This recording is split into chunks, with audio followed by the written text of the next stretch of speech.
Like always, talk a little bit about the weekend and then look forward to this week's game, certainly. And just going back to Saturday, as I said, it was a tough loss, very disappointing loss for everybody involved. And one thing we always talk about, it's always a team loss. Anytime you come off the field without a victory, that's certainly the case. And everybody's got ownership, coaches, players, everybody's got ownership, and it's always been that way, always will be. Circle back and just touch on one thing. I was asked after the game, did I have any concerns? And maybe I missed the obviousness of that question, but anytime you lose a game, you're concerned about everything. And first and foremost, it's your players. That's the first thought I always have after a ball game or during any game, and that's certainly the biggest thing. Losing is tough. It's always been tough. It always will be tough. There's nothing fun about it, nothing enjoyable, certainly. And, you think about our players, but it's true at every level. This is what they're invested in. This is what they're trying to do well. And, come up short is always disappointing. Certainly the case there, and same thing with our staff. But the one thing I've said consistently, and I'll continue to say, we've got a quality group of people, and we'll keep pushing forward. Again, it is challenging, and the reason is everybody's invested. And I know full well the players' investment over the last 9 months. Certainly know the coach's investment, and then there's an emotional aspect too. Anytime you come up short, and it's just not much fun. Never has been, never will be. And I guess if you learn anything in your time, if you're paying attention, it's basically it gets back to just getting back to work. And two things: you have to stay together as a group, stay together as a team, and then work to push forward. And I don't think it changes much off that. It's a lot easier to talk about that than actually do it, and it's all about the doing that's going to bring on better results. So that's really kind of where we're at right now. And coached at every level, high school, pro, collegiately. It doesn't change. Losing's losing. It's not much fun. And the key thing for us right now is to work on solutions, trying to get better. That being said, okay, we're moving forward now to Michigan State this weekend. Second Big Ten game, first one at home, obviously. So captains, same four guys there. You got Joe Evans, Jay Higgins on the defense, and then Luke Lachey, Cade McNamara offensively. Caleb will not be out there. Caleb Johnson, J.S. Patterson, they'll still be out another week at least. Michigan State comes to town. They're a 2-2 football team right now, 0-1 Big Ten record.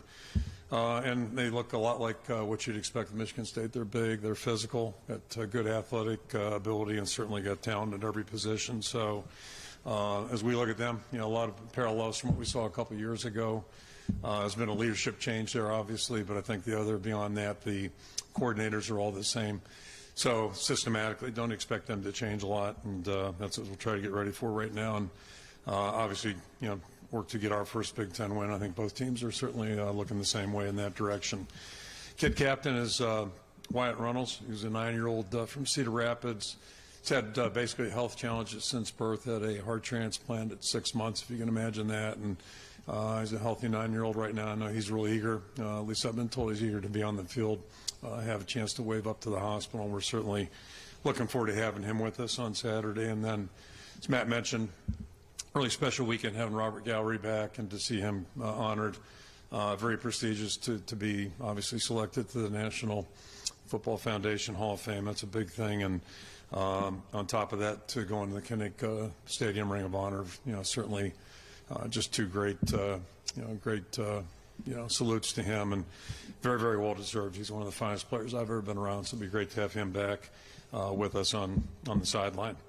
Expect a great crowd. It should be a great environment. It's our job right now to try to get ready here for the kickoff and see what we can do on Saturday, and I'll throw it out for questions.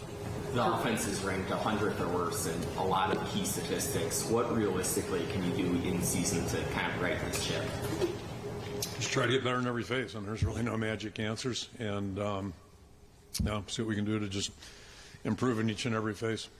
When you evaluate the offense, what's kind of been what are the areas that you're looking at specifically in the passing game that is just not measuring up to what you want or what players want either? I would still attribute part of that an obvious answer, and I've said this for a while. Our starting quarterback got injured about 5-6 weeks ago. So for him to work back, he's missed a lot of time. He missed a lot of time last year. And then to work with this team, this group, it's all everything's connected. So the more we practice, the more we do better in practice, have better execution. Hopefully, it'll show on the game field. The wide receivers have been targeted 35 times over 4 games, 14 catches. What is it about the group that's not getting involved as much as just ball goes where it goes? Yeah, I think part of that is the ball does go where it goes, and we've had 2 pretty good tight ends. Obviously, we're down 1 there, so that changes. And as a staff, that's something we're doing weekly, is just trying to figure out what's the best way we can do to help improve production offensively, and getting receivers involved probably makes some sense here as we move forward. Can you do that conscientious? I mean, like, do you go into a game saying, "Hey, we got to get our receivers more involved"? It's more dictated personnel group. Who you have available. We were probably a little bit more 3 wide last week than prior. But at some point we still got to block, we got to protect, and then we got to throw and get open, obviously. So it's just it's just keep working here. Kirk, there were times. There were times you had a transfer quarterback, transfer tight end, and 2 transfer wide receivers out there on the field. Does that make it more challenging, maybe with communication and knowing that everybody's where they need to be? Yes and no. I don't know necessarily in general terms, not necessarily, but I think if you look back again, Cade's work was limited. Obviously been limited the last 5-6 weeks here. It was limited in the spring. And then, Seth didn't work at all in the spring. So we've had a lot of moving parts. Eric is very limited in the spring as well. So in a perfect world, we would have had, whatever it's been now, 8-9 weeks here of cohesive work every day out there in the field. Just haven't had that. We'll keep working. But that, it's not the only area we got to get better at. We got to get better at everything we're doing. Regarding the offensive line, Coach Barnett has been around for 3 years now. Talked to Logan and Nick about him a little bit. They continue to add votes of confidence for him, and you did that in the preseason. What does he do well, and where does that confidence come from for Coach Barnett? Confidence from me or from the players? Both. From the players, it's earned. You earn everything from your players, and it's just the way he is. It's a person he is, and the kind of coach he is. He's a tremendous football coach and outstanding human being. The players recognize that. I think they can tell. It's been a tough task. We've had our challenges up front. That's he walked into a very challenging situation. I think he's done a great job pushing it forward, and we'll just keep working.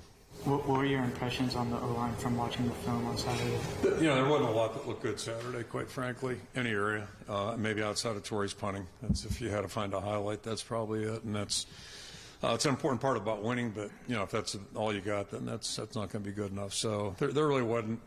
None of us performed well enough, coaches or players, well enough to be competitive and be successful.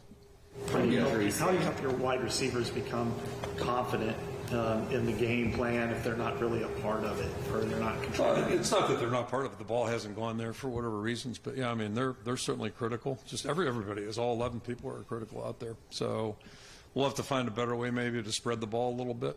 And, again, Luke being out, and he's going to be out, so that's part of the deal. Just keep working and keep chipping away at it. You just mentioned that the coaches. Okay, let me come back there. I'm sorry. From an injury standpoint, aside from kind of the existing ones with Luke, Caleb, Jazz, Kate mentioned that hand didn't seem to be too much of a problem. Did you get out Penn State mostly unscathed there? Not too bad. We have a couple guys that are a little bit limited right now, but hopefully Saturday we'll have be at full strength other than the people you mentioned. You just mentioned that the coaches had some areas of improvement in that Penn State game. What were some of the areas that they could improve on? When we get judged on performance, basically, and how the players perform, that's our job to get them ready. And that, clearly Saturday we were not competitive, compared to Penn State. It was just, a thorough beating, quite frankly, and that's what it was. So, we all got to do better. There's no magical, one area. It's just everybody's got to do a little bit better, a little bit more. All the guys brought up the 24-hour rule, win or lose, and that's just part of this. But how important is it in your experience having that just one day to kind of sit in the stink, so to speak, and then get out after a game like Saturday? Yeah, it's really important, but it's a lot easier. Like a lot of things, it's a lot easier to say it than do it. And, losses tend to linger, and that was, we took one. So, you got to move past it, because what you can't do is let it impede what's going to happen this week. And clearly we need improvement in every area right now. We just all got to do a little bit better job, and that's we've been in that situation before. It's never fun. It's not easy to put it behind you. It's easier said than done. But that at some point you got to do that so you aren't burning time on something that's already happened and wasting an opportunity maybe to get ready for this one. When you talk about not seeing a lot encouraging from the O-line on Saturday, what do you feel like needs to change moving forward? It's not any general area. It's just, they played better than we did. That's credit to them. We knew they were a good football team, and they played an outstanding game, so credit to them. It's not one specific thing. It's just, like I said, it just pretty much across the board. We just didn't compete at the level we need to. We got a good taste of what it looks like, and now we got to try to get on the train and, get to that level.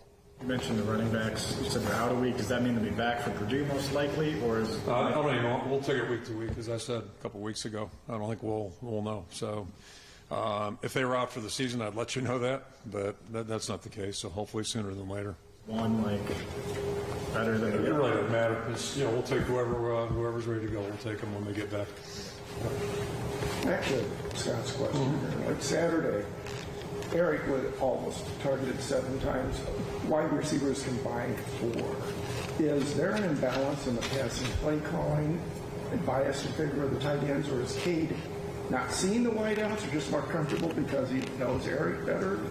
Yeah, I think there's always a little bit of that with every quarterback. They always have somebody they feel a little bit more comfortable with, and they obviously have played together. So I don't know if that's the entire story. That's probably part of the story.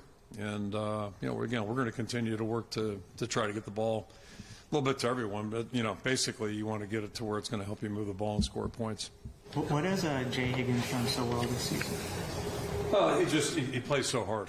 He prepares extremely hard. He plays extremely hard. He's totally invested. And I think he's done a great job being a leader on top of it. And that's something we were very cognizant of. You lose a guy like Jack Campbell and you lose Seth Benson right there in the middle of the defense, and that's why going after Nick was so important. We just felt like he was a older guy that embodied some of those characteristics that maybe Seth and Jack had. So both those guys I think are playing well, and Jay's been here, so he knows the system. He really has been invested in it, and I just really admire the effort he plays with. Along those lines, with whether it's Jay, whether it's Jack before that, Welch, Jewell, probably missing a few down the line here, you had a strong track record at middle linebacker. What is it that has led to that consistent success in that position? Selection's not the right word, but it just for us to be good defensively, that's just a critical position. Probably most teams are that way, but the way we're wired, if you go back historically, the guys up the middle are really a big part of what we do. So, if you have 2 inside linebackers or 2 safeties that can't tackle or won't tackle, it's not going to work too well. But I think, if you look over the long haul, that's kind of been a commonality, and so it takes the right kind of guy to be there. And all the guys we've had have been very different. You don't have many. Jack Campbell's a really unusual body type and all that, and he's an unusual person, but. It's kind of like football. It's kind of like life. There's all kinds of shapes and sizes, all kinds of personalities. But the bottom line is, can that player play effectively at that position? And fortunately, to your point, we've been really lucky. We've had a lot of good ones at that spot. Coach, players talking about the speech that Cade McNamara gave after the game and really fired up the team. Is that something that can kind of serve as a turning point in a season, just in your experience? I think it's positive. Hopefully, you're always turning points here. We'll know those at the end of the year. Go back and look, but it's a positive certainly, and that's what you hope. Everybody's thinking, everybody's feeling, and the words that he spoke were pretty much what I jotted down in terms of what I wanted to share with the team too. So. I think we're all on the same page. I think we all know what we need to be doing and what we want to be doing. Now the trick is, can we go out and do it better week by week here? Those words you jotted down and wanted to say. Basically, just kind of what I started out here, just at the start of the press conference. You stay together and you work for it, and that's really what it goes. And then, I think he also added, nobody wants to remember this feeling because you don't want to experience it again. And that's not to minimize anybody outside the team framework of the team, but just again, I'll just go back. It's painful to lose. It's really painful, and the reason is these guys invest so much. It's just kind of the same thing I talk about when a player's injured and is going to miss time. This is what players work for. That's what they live for, is that opportunity to go out and compete. And so, if you can't do it, that's disappointing. And then certainly, if you come up short, that's not much fun either. And I know the fans aren't happy. I know that everybody's not happy. believe me, the players are less happy and the coaches are less happy because this is what we do. We live it. You're playing a team this week that had a sudden coaching change. You'll play another one in a few weeks. Is there anything to be drawn from this that maybe people in your profession are just as have feet of clay as much as anybody else? Yeah, so not to make light of that, but I don't even know who it is in front of us that you just referenced. Okay, I got you. Okay, I did know about those two. I'm sorry. And I think, first of all, the lesson learned is don't try to anticipate how that team's going to play, because Northwestern's a great example. I think everybody had them dead and buried, and they didn't get that memo for sure. So, yeah, it's a world we live in, and it started a while ago. I guess probably the one that was most prominent in my mind was USC making the change when they did last year, 2 years ago, whenever that would have been. But it's, the more the world changes, I think more, we're moving in that direction. We're becoming a little bit more like the NFL. This year, you hit the portal. You got a quarterback, wide receivers, tight end, and the constant kind of over the last few years is the scheme and the play caller. Has there been any discussion about altering either of those, maybe making a change at play caller to change things up for different results, or? That's not part of the plan, but every week we've done it for 24 plus years. After every game, you go back and look at what you did, what could you do better, whether it's, play calling, what are our thoughts going into the game, or those types of things, how the opponent match us. And, you've been doing that for 24, 25 years, offensively, defensively, special teams. That's just part of what we do on Sundays. And then, then you shift over to the next opponent. So, we're just going to try to do better. There's really no simple answers or easy remedies. It's just a matter of execution, playing better, and trying to do what our players are capable of doing a little bit better. This team has been to 3 BCS Bowls or New Year's Day Bowls. Ulster, Michigan State. Okay. Iowa, yep. Yeah. Mm-hmm. 02, 09, and 15. And in each of those instances, within 2 years prior, the team was really not performing at a really high level execution-wise. Mm-hmm. So you've been through improvements before. You've said that there isn't really much in the way of like a magic tool or anything, but how do you get that level of execution and performance from, back up to the point where it's one of the best in the Big Ten? Again, all I can do is speak to my experiences. That's really all I know. And then my experiences are based on things I've observed. I do try to pay attention. When it comes to football stuff, there's a lot of stuff I couldn't give you any opinion on or commentary, but so yeah, the way I choose to move forward, the way I choose to make my decisions is based on what I've witnessed other people do or not do. And going back to the concept of changing coaches, I'd love to do a study on that, how well that works out. I'm thinking about a situation in the NFL probably about 40 years ago where they went from the stern coach to the players coach, and it worked beautifully for 8 weeks, and then it was a total disaster a year later. So that's always something that's in the back of my mind. The idea is really just to figure out, at some point you got to understand what you believe in and what you think is important in terms of core things, and then try to make your adjustments around the around the periphery, if you will. But yeah, I think you stay the course and focus on improvement. And that's kind of what we've done. We've been in situations after 4 games where we've had a loss or 2 losses, and things turned out okay, despite as bad as it was or as hard as it was. Things turned out okay. But in that situation where it didn't turn out so well, nobody knows the answer. That's really the reality of this whole thing. So it's all about what are you going to do? All you can do is worry about today, trying to make today better, and then we'll turn the page tomorrow and try to have great Wednesday practice, and then move from there. But to move the needle from here to there in 1 week's time, probably, it's just a matter of trying to do things a little bit better, and hopefully it'll show up on the field. Or if you look around the country, spread offenses with throwing the ball just seems so much more prominent in nowadays game versus the past. Yep. You see wide receivers put up crazy numbers, and then you go back to the wide receiver targets in Iowa, 35 through 4 games. I guess when you have guys in that room kind of see how productive other receivers are being, how do you kind of keep that room engaged with the game plan? As just how do you kind of approach I that? don't have the sense that they're not engaged. I think we got a great group of guys in there, and Nico's a really good football player, veteran player. Dante's had a really nice play the other day. he's healthy, and I think he's confident and feeling good. And then we've got 2 guys that are a little bit younger and developing. So, I think that room's fine. And I'm not minimizing stats at all. Don't misread this. But, the biggest thing we're trying to do, the only stat we're really focused on is winning games. And it's not all about winning. I know it is for a lot of people, but it's not all about winning. But that's what we're trying to do each and every time we go out there. If there's a scoreboard, we're going to try to win. And that's why why you work hard for 9 months. So that's the stat that we look at every game, every situation. What's going to give us our best chance to win, and those are decisions we'll continue to try to make as we go along. Kirk, in our world of news, artificial intelligence has been a big talking point in politics too, and it's sort of trickled into the sports world with some of the social media videos of fake Kirk Ferentz and Matt Campbell. If you've seen those videos, do you have any thoughts, comments, frustrations? Yeah, I heard one on the radio last Wednesday, I believe. Not regarding anybody in this building, but clever, and they were almost sounded authentic. Maybe they were, for all I know. I got some artificial intelligence in my head too, so maybe it was authentic. But it just, as we get smarter, I think sometimes we get dumber, quite frankly. I think that's one observation I'll make over the last X amount of decades. It's interesting. So, but it is clever. I mean, it's clever, entertaining, all that stuff. I mean, a lot of people must have a lot of time to do stuff. I promise you, we're not doing that stuff. When you look at it may look like it at times, but we're not doing that.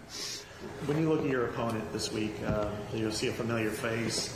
How much influence do you think Mark D'Antonio will have on this program? And then, secondly, the battles that you guys waged for a decade or so were as physical as any I've been seeing. Mark. First of all, Mark did an outstanding job there. Just an outstanding job. You think historically about Coach Pearl's going there in '83, and then Nick showed up there, whatever it was, '95, I guess, and then Mark having the impact he had. So. A lot of big wins. They had a lot of really good years. Amazingly, they ran the ball a lot, and threw their tight ends, all that stuff. But the commonality, all 3 of those coaches I just mentioned believed in defense, and so the impact he'll have, I think he'll probably just give them some stability, and it's got to be a challenging circumstance. So my guess is that's like his number 1 role, and then just being a good sounding board for Coach Barnett, to give him.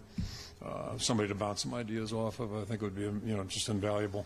What was it like preparing for those teams and the games, some of the more legendary games in the Big Ten last 25 years took place? Yeah, and the first one that comes to mind is '09. Just, it's a last play victory, and that kind of sums it up. Like, it was always tough, tooth and nail, and just always hard, physical. They were a really good football team, and I guess then you go to the championship game too, same story. So that's kind of the way it was, and even going back to the '80s, we had some amazing games that again went down to the last minute. So it seems like when we get together, it's going to be a tough contest.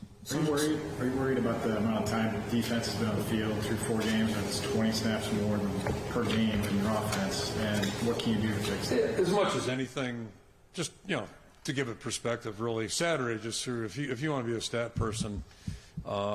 Saturday's going to throw everything off the books because we weren't out there on the field and we couldn't get off the field. So I said earlier, outside of the punting, really wasn't a lot of good things to take from it. We didn't spend a hell of a lot of time on the film either, just for that reason. I don't think that's representative of who we are or where we're going. We'll find out. Time will tell on that one too. But I'm not. To answer your question, we'll just keep playing. Social media is just kind of part of society now. I've noticed that. At least I've heard about it. Let me rephrase that. I've heard about it. What are the challenges that come with having to deal with that outside negativity? And do you offer any advice to the guys of how to deal with it? All the time. I'd be a fool not to acknowledge it. I don't look at it, and I don't partake in it. And but I'd be a total fool not to acknowledge it and understand the importance. I know this. I know it's important to a lot of people, and most of the people that I work with on a daily basis, especially the younger people, boy, I tell you, I know it's a huge part of their life. So, if we weren't given some advice, or at least trying to address that a little bit, and I haven't read it, and I don't know what the narrative. I think I could probably figure out what the narrative, or take a good educated guess at it.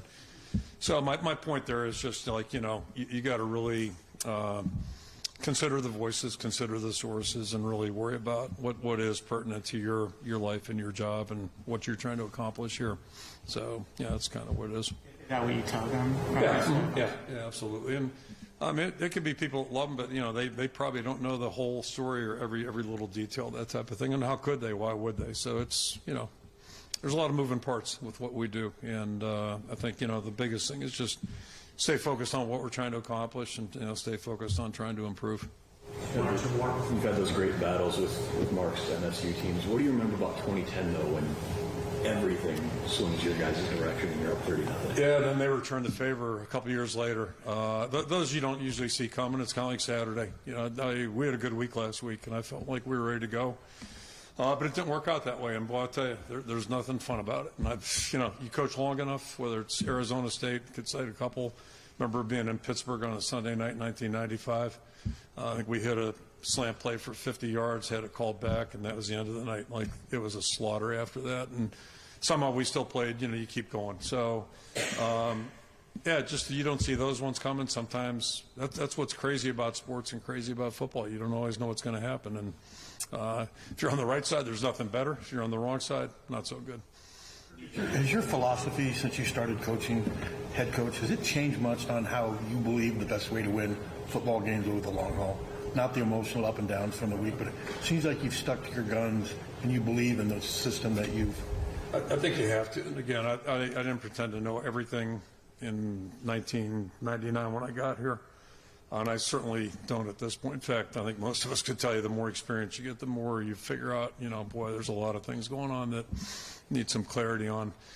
But yeah, as I said earlier, at some point you got to have some beliefs, and you continually examine those, you re-examine those, and probe and prod and all that kind of stuff. But you got to be true to something, and I think that's life in general. You got to be true to something, and all I know is what I see with our players on a daily basis, what I see with our coaching staff, and I just, I guess I'm an optimist to some degree, and history has taught me that if you just keep pushing forward, maybe some good things will happen. If you got to give yourself a chance, though, and it's just a matter of you can't worry about bad things, missteps along the way, because what we do is extremely challenging, extremely competitive, and to think we're going to skate through it undefeated, as much as we try and we want to, you always have to be prepared to deal with the opposite end of it, and it's all you can do. So you analyze it, you learn from it, and then hopefully you move on and improve from there. Okay. Thank you. Thank you. Coach Joe Parker tomorrow, 11 on Zoom.